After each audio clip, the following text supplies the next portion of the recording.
Hi, I'm LaDawn Sperling, realtor with Coldwell Banker, and we have all seen in the media that the interest rates are going up. That is probably not a surprise to anyone, but what might be a little bit surprising are is that buyers are finding a way to mitigate the increase in interest rates. So today I'm talking to Jack Murphy with Guaranteed Rate Affinity, who's going to share with us some of the things that buyers are doing. Hi, Hi, Jack. hi, LaDawn. So nice that you've invited me to help you and your clients educate a little bit about this issue that we're dealing with here today. Yes. So, what are you seeing buyers doing to help a little bit with the rising interest rates? I Well, know the some of thing, my buyers have gotten closing costs to buy down the rate. How does that work? yeah, sure. So what we can do, what we can think about is that we've seen unprecedented low interest rates going from last year, the end of last year, and then as we went into this year, rates really started increasing. We've all heard the Fed increasing interest rates. And if you think back to probably the fall, rates have almost gone up about 4.5 percentage points in that window of time on a 30-year fixed rate. So a significant movement in interest rate, significant movement in monthly payments for consumers. Mhm. So you're right. So what have they done? So the thing that's been going on probably over the last 6 months is the idea of paying points on a mortgage has become quite popular, whether it's paid by the buyer or funded by the seller. Okay, Mhm. so what are points? So points are a percentage of the loan amount. Each point equals to 1% of the amount of loan. So if you were borrowing 500,000, 1 point would be $5,000. And a point is defined by the IRS as a prepayment of interest. So the IRS sees, or not sees, but defines it as the buyer or seller is prepaying interest in advance to the lender. And by that happening, we as a lender are able to give you a lower rate over the life of the loan.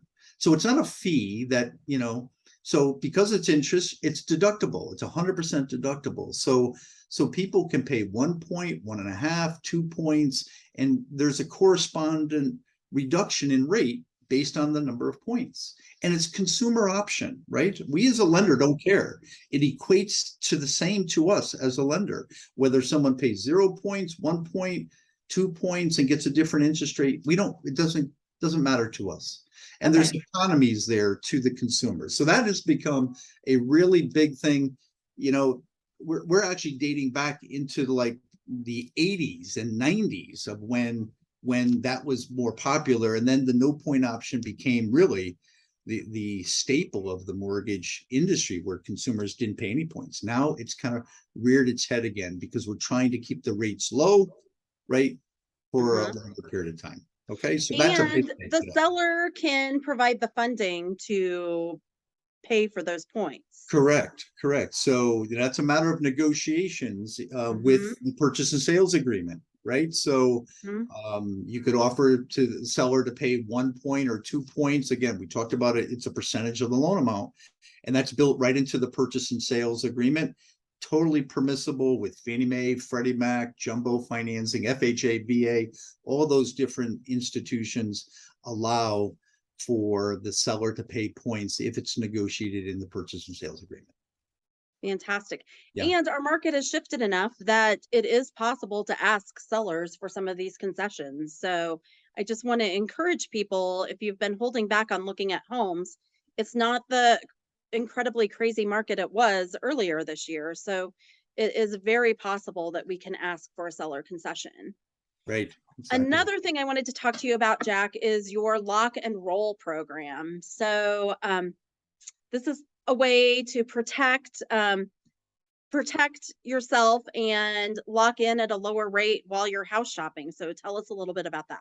Yeah, so this is very unique to Guarantee Rate Affinity. So we actually allow, without a purchase and sales agreement, right? We are able to lock in for 90 days today. So we're capping the rate out to where the rate is. It doesn't cost anything to the consumer to lock in. They have to have a pre-approval, valid pre-approval in our system, but we can lock in today's rate. And the nice thing about this product is that once you do find a home, if rates are lower, we're able to renegotiate and give you the lower rate that's available at that time. So kind of a, you're setting the ceiling. It's like an insurance policy. It's not really costing you anything. You're locking in today. We don't know where rates will go, but if rates go higher, you don't have to worry about it.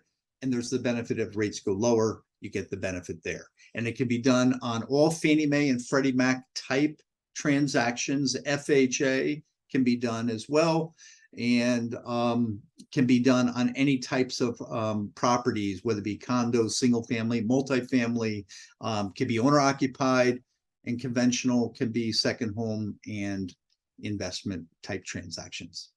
Fantastic. Yeah, so it's really, and that's quite popular today. We've been doing a good amount of those right now. Great.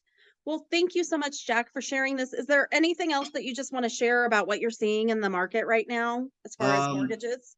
Yeah, so it is a shock to the system relative to the rates going up. So I would probably say this, that we still have a great housing supply shortage for the consumer, right? So there's not enough homes. There's still a lot of buyers in the marketplace. We're trying to find affordability, and I think long term, real estate is always something that over time goes up in value. So getting a home, even though the payment may be a little bit higher today, if it's a fixed rate, we know that your incomes are not going to be fixed. Those will continue to grow. So over time, even as little as a year, you're going to be making more money, and that payment becomes a smaller part of your budget. So, sometimes you have to bite the bullet initially to get in, but if you can do that, then long term, you'll probably be better off. And if rates go down, you're able to refinance. Exactly. And if rates never go down, you'll be able to look back at this time and say, hey, I got the lowest available rate at the time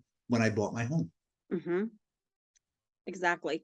And another thing is, earlier this year, people were biting the bullet and paying appraisal gap.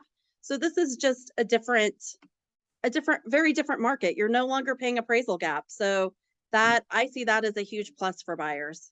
Right, for sure. No, so this has been great as an opportunity to share with your clients, Lenore. I appreciate the invitation, and welcome another opportunity to do it again with you. Thank you so much, Jack. Okay. All right. Take care. Bye. Bye.